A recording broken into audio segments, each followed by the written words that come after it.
हाय दोस्तों, कैसे हैं आप सभी। मैं डॉक्टर आनंद व्यास फिर से अपने यूट्यूब चैनल पर आप सभी का स्वागत कर रहा हूं और आशा कर रहा हूं कि आप सभी ठीक हैं, मस्त हैं, एंजॉय कर रहे हैं, एग्जाम की तैयारी कर रहे हैं। IHRM की अपन पढ़ाई कर रहे हैं। सेकेंड यूनिट पे मैं आ गया हूं, फर्स्ट यूनिट ऑलरेडी अपलोडेड है। ठीक है, टेलीग्राम ग्रुप पे भी थोड़ी देर में आपको मिल जाएगी। MBA 4 से HR का एक कोर सब्जेक्ट है, जल्द ही इसके फाइनेंस के और IT के भी सब्जेक्ट्स अपलोडेड होंगे इसी चैनल पे। आपके एग्जाम से पहले मेरी पूरी कोशिश रहेगी कि सारे सब्जेक्ट मैं कवर अप करा दूं। ठीक है, हाँ थोड़ा सा इसका कलर, हाँ एग्जाम से पहले मैं सब्जेक्ट कवर अप करा दूं। तो MBA 4 सेम का सब्जेक्ट है, BBA BCom ऑनर्स में है, PGDBM में है, UGC नेट के लिए इंपॉर्टेंट है ही। मैं डॉक्टर आनंद व्यास फिर से आपका स्वागत कर रहा हूँ। अभी तक अपन ने देखा था कि IHRM का केवल हुआ है, जो HRM है उसी में इंटरनेशनल जोड़ दिया गया है। यही मैंने आपको पहले पार्ट के अंदर समझाया, सेकंड पार्ट में भी मैं यही समझाने की कोशिश कर रहा हूँ। कौन कौन से बहुत इजी सब्जेक्ट है, मतलब ये सबसे ज्यादा स्कोरिंग सब्जेक्ट होता है HR वाले बंदों के लिए। 90% कह रहा हूँ, बहुत हंसते हुए नंबर आते हैं। हंसते हुए मतलब कि आप थोड़ी सी मेहनत कर लोगे, थोड़ी सी अच्छा प्रिपरेशन कर लोगे, थोड़ा सा याद कर लोगे, थोड़े से कंसेप्ट क्लियर कर लोगे तो 90% तो मिनिमम आपके आ जाएंगे। समझ में आया? 90% तो मिनिमम आ जाएंगे। बहुत इजी और स्कोरिंग सब्जेक्ट है। आइए आगे बढ़ते हैं। Staffing practice and international human resource management. अब ये स्टाफिंग प्रैक्टिस क्या होती है? स्टाफिंग का मतलब मैंने आपको लास्ट क्लास में बताया था, right person on the right job. Means के रिक्रूटमेंट भी इसके अंदर आता है। ठीक है, स्टाफिंग का मतलब right person on the right job. Recruitment है, सिलेक्शन है और ट्रेनिंग है एंड डेवलपमेंट है। ये सभी स्टाफिंग के पार्ट होते हैं। स्टाफिंग का मतलब क्या बताया था, वापस से बोल देता हूं, क्या बताया था आपको याद होगा, right person on the right job. Right person on the right job यानी कि सही व्यक्ति सही जगह कार्य करे। जो जिस कार्य में एक्सपर्ट है वो उसी जगह कार्य करे, उसको ट्रेनिंग एंड डेवलपमेंट दिया जाए। इसी को स्टाफिंग कहा जाता है। इसके बेसिक इंग्रेडिएंट है recruitment, selection, training, development, feedback, performance appraisal, वो भी इसके अंदर जुड़े जाते हैं। जब ये इंटरनेशनल लेवल पे करा जाता है तो इसको इंटरनेशनल लेवल ऑफ स्टाफिंग कहते हैं। इतनी सी बात अपन को ध्यान रखनी है। आगे बढ़ता हूँ। Recruitment and selection of overseas assignment. Overseas यानी कि समुद्र के पार, ओवरसीज। ठीक है, रिक्रूटमेंट एंड सिलेक्शन। अब देखिए, जैसे कि HRM अपन ने पढ़ा था, उसमें रिक्रूटमेंट एंड सिलेक्शन पढ़ा था। तो रिक्रूटमेंट एंड सिलेक्शन क्या है पहले वो ध्यान जरूरी है।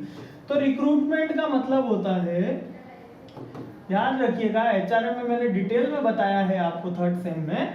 Recruitment means call for the job, बस कॉल फॉर द जॉब, यानी कि जॉब के लिए आवेदन आमंत्रित करना। यानी कि जो नियुक्ति के लिए पत्र देखते हैं अपन, जो एडवर्टीजमेंट के लिए लेटर देखते हैं कि भैया ये पर्टिकुलर बंदे की आवश्यकता है, MBA क्वालिफाइड बंदा चाहिए, HR में चाहिए, फ्रेशर चाहिए, एक्सपीरियंस चाहिए, वेतन इतना होगा, ये वो, salary expectation without backlog, that is called recruitment. जो एडवर्टीजमेंट अपन देखते हैं, कॉल जॉब के लिए आवेदन मांगना। और सिलेक्शन उन आवेदन की छटनी करके, डिफरेंट स्किल्स होती है, personal interview, group discussion, written test, physical test से उसको सेलेक्ट करना और सिलेक्शन हो गया।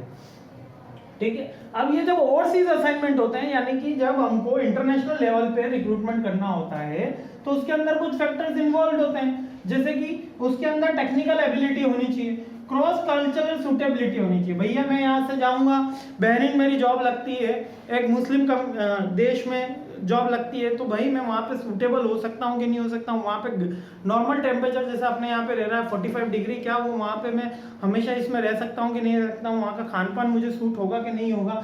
तो that is a cross culture suitability अपन ध्यान रखते हैं कब, रिक्रूटमेंट और सिलेक्शन के टाइम पे। टेक्निकल एबिलिटी भी ध्यान में रखते हैं। देख, फैमिली रिक्वायरमेंट, अब यहाँ पर फैमिली वीजा दिए जाते हैं। फैमिली वीजा रिक्वायरमेंट मतलब कि ऐसा कोई व्यक्ति ना हो जो, मतलब अधिकतर जो बाहर जाते हैं, मतलब विदेश जा रहे हैं, वो यंग ही होते हैं, एल्डर एज में नहीं जाते। क्यों नहीं जाते? क्योंकि वो यहाँ ऑलरेडी सेटल्ड होते हैं। तो फैमिली रिक्वायरमेंट भी उनकी ध्यान रखी जाती है। ऑर्गेनाइजेशनल स्पेसिफिक रिक्वायरमेंट, कि ऑर्गेनाइजेशन को, जैसे कि दुबई में बुर्ज खलीफा बनी, तो उसके लिए जो वैज्ञानिक आए, उसके लिए जो आर्किटेक्चर आया, वो कहाँ से आया भैया? चाइना से आया। क्यों आए चाइना, हांगकांग और ताइवान से मेनली उन्होंने इंपोर्ट करे, क्यों करे? क्योंकि वो स्पेसिफिक उस पार्ट में, वो बिल्डिंग आर्किटेक्चर में एक्सपर्ट थे। Getting my point? And language एन हटा देना, लैंग्वेज बैरियर नहीं होना चाहिए, मीन्स कि मैं वहाँ जाऊँ तो मुझे इंग्लिश तो बेसिक आनी चाहिए। अब आपको ये बात जान के आश्चर्य होगा कि भारत ने जब इंग्लिश इंट्रोड्यूस कर ली थी, उसके कंपलसरी कर दी थी, हम जो इंग्लिश में पढ़ पा रहे हैं, इसी कारण सारे जो डॉक्टर्स, इंजीनियर्स हैं अमेरिका में जॉब कर पा रहे हैं, उतना चाइना के लोग नहीं कर पाते हैं। क्यों नहीं कर पाते? क्योंकि उनकी बेसिक जो टर्मिनोलॉजी वो चाइनीज में बात करते हैं और हम इंग्लिश में बात करते हैं। तो इंग्लिश क्या करा है, ग्लोबल लैंग्वेज में बना, क्योंकि यूके, यूएसए दोनों इंग्लिश एक वेल नोन लैंग्वेज है वहाँ पे, तो वो वहाँ पे इसलिए हमारे जो भारतीय हैं वो ज़्यादा सक्सेसफुल रहे, ना कि इसलिए सक्सेसफुल रहे कि उनके अंदर ज़्यादा टेक्निकल एबिलिटी थी। ये बिल्कुल एक सच्चा, मैं किसी को ऐसा डिमोटिवेट नहीं कर रहा हूँ, लेकिन एज कम्पेयर टू चाइना उनको भी सेम रिसोर्सेज मिल रहे थे, हमको भी सेम रिसोर्सेज मिल रहे थे, लेकिन लैंग्वेज अपर होने के कारण हमको अपर हैंड मिला, हमको कॉम्पिटिटिव एडवांटेज मिला। यही बात हमको याद रखनी कि अगर हम कोई सेलेक्ट करें तो ऐसे बंदे को सेलेक्ट ना करें जो हमारे यहाँ पर लैंग्वेज नोन ही ना हो पाए। ठीक है, अब ग्लोबल स्टाफिंग प्रैक्टिस क्या होती है? ठीक है, global staffing practice define a critical issue faced by multinational corporation with regards to the employment at home host third country nationals to fill key position in their headquarter to subsidiary operation. यानी कि उनको staffing की सबसे बड़ी crucial point क्या होता है कि उनको एक बंदे को रिक्रूट करना है, उसको होस्ट भी करना है, उसको घर भी देना है, उसको सारी फैसिलिटी भी प्रोवाइड करानी है। जैसे कि पाकिस्तान में 4 बड़ा पोर्ट बन रहा है, आपको पता है वो योजना चाइना के थ्रू बन रही है। अब वो पोर्ट का क्या है, चाइनीज लोग वहां पर रह रहे हैं, उनको सारा खाने की फैसिलिटी, हॉस्टल की फैसिलिटी, स्कूल की फैसिलिटी, उनके बच्चों के लिए स्कूल की फैसिलिटी, हॉस्पिटल की फैसिलिटी, वो सारी प्रोवाइड कराई जा रही है। ठीक है, तो ये ग्लोबल स्टाफिंग जब होता है, जब हम ग्लोबली रिक्रूट करते हैं, तो इन सारे मुद्दों का ध्यान रखना होता है, उसके एजुकेशन का, उनके हेल्थ का, उनके स्टे का। ठीक है, वो सारी चीजें तैयार होने के बाद हमारी एडुकेट सुटेबिलिटी है या नहीं है, ये ग्लोबल स्टाफिंग का नॉर्मल पर्सन। अब बताओ, इतना इजी सब्जेक्ट है, कहाँ परेशान होने की बात है? International transfer and repatriation strategies. हाँ, international transfer strategy, one of the internal mobility of the employee of the transfer is the lateral movement of the employee in the organization by the employee। आपने देखा होगा कि Twitter के CEO को यहाँ से हटा के यूके भेज दिया गया।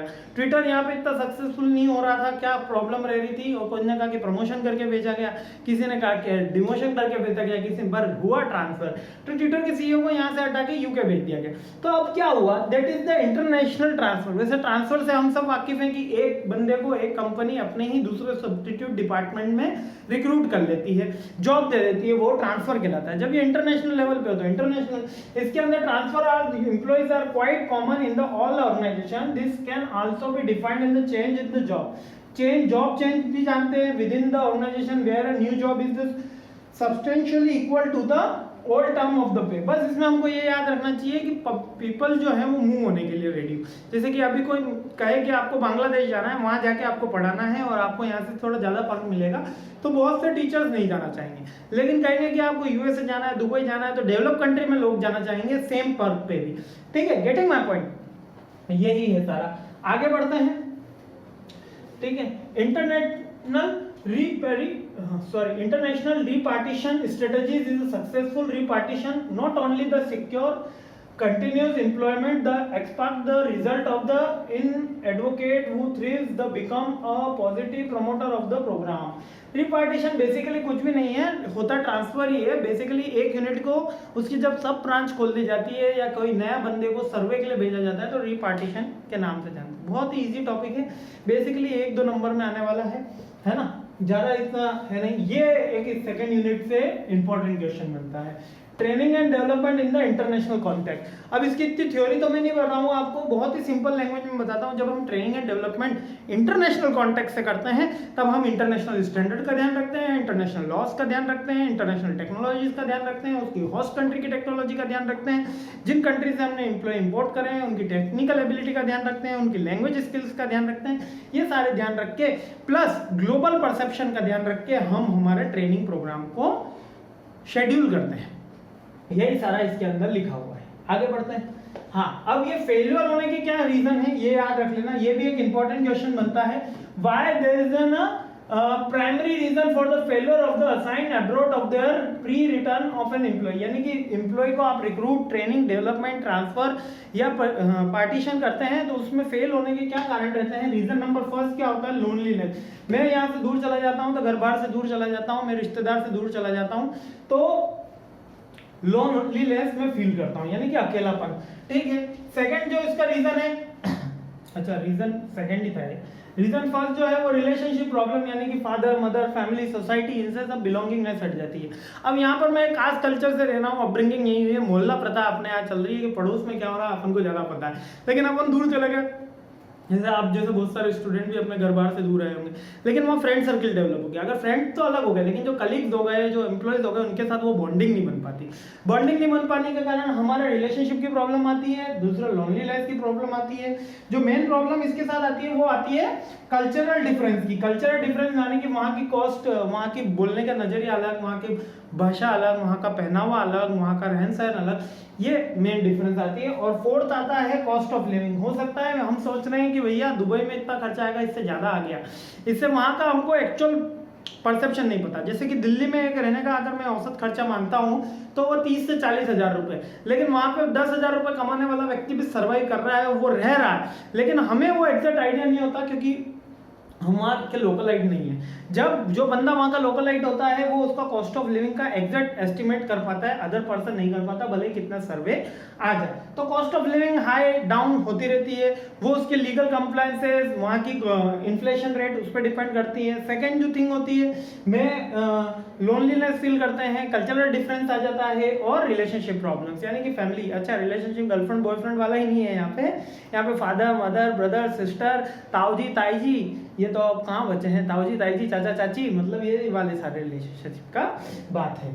ठीक है, हाँ, क्योंकि एक ही बच्चे तो इसलिए ताऊजी ताईजी कम हुए हैं। International performance management. अब ये परफॉर्मेंस मैनेजमेंट क्या है, इंटरनेशनल परफॉर्मेंस मैनेजमेंट, जैसे कि अप्रेजल सिस्टम होता है, पीरियोडिक टाइप पे आपका अप्रेजल चेक किया जाता है कि 6 महीने बाद आपको ये काम करना है, 6 महीने तक आपने काम करा, फिर उससे आपको कुछ रिवॉर्ड दिया जाएगा, आपका फीडबैक लिया जाएगा कि आपका प्रोडक्शन कितना रहा। अब परफॉर्मेंस मैनेजमेंट इंटरनेशनल लेवल पे इंटरनेशनल स्टैंडर्ड के थ्रू हो, इंटरनेशनल स्टैंडर्ड के थ्रू हो कि वहां पर कौन कौन सी अप्रोचेस हैं, ये इसके अंदर अप्रोचेस आनी चाहिए।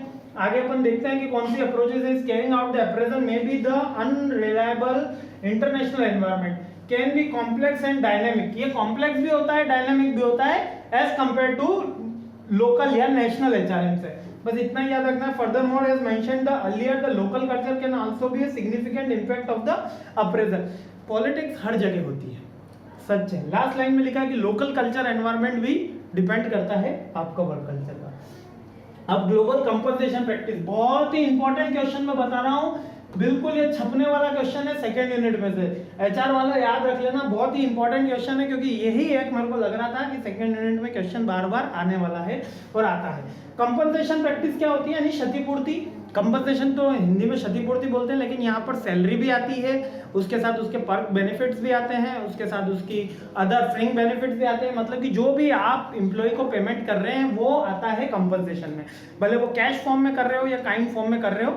ठीक है, तो ये कंपनसेशन। अब इसकी दो अप्रोच है। पहली अप्रोच है गोइंग रेट अप्रोच। कौन सी अप्रोच, गोइंग रेट अप्रोच। ये क्या अप्रोच क्या कहती है, this based on the local market rate, it relies on the comparison of survey local nationals expertise made by the national expertise all the national. यानी कि जो market में अभी रेट पेमेंट चल रहा है, यानी कि 230 रुपीज चल रहा है, 220 रुपीज मान लेते हैं लेबर का, तो गोइंग रेट के अंदर वो लेबर को दे दिया जाता है।